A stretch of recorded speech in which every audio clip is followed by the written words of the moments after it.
Сәлем достар. Бүгін мен сіздермен карточкамен жұмыс істегім келіп отыр.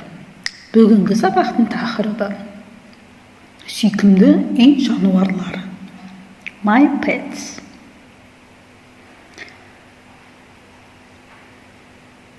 Мысалы, менің сүйікті үй жануарым it. My pet is dog.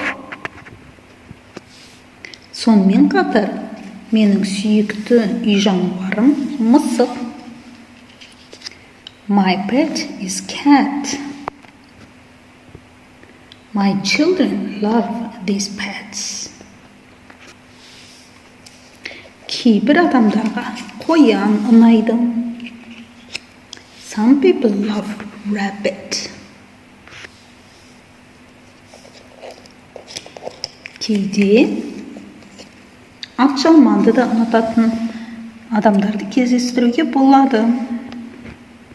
Hamster. Some people love hamster. Және теңіз шошқасын да кездестіруге болады. And there is some junior pig.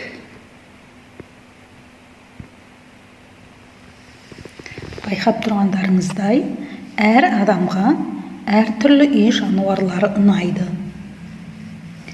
Қайталап айтайық.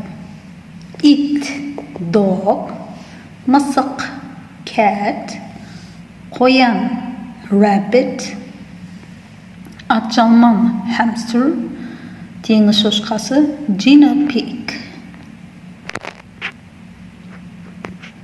Менің YouTube каналыма тіркеліп, лайк басып кетіңіздер.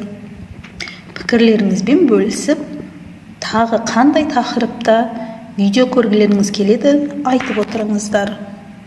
Көріскенше. Айтпақшы, мына теңіз шошқасының аты неге теңіз шошқасы болған туралы білесіздер ме?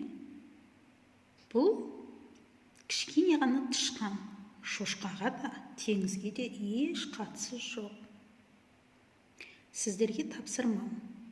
Google атамыздан сұрап, бұл тышқанның аты не себепті теңіз шошқасы болғандығын біліп, комментарийға жазып кетуіңіз. Ал кім бірінші болады екен?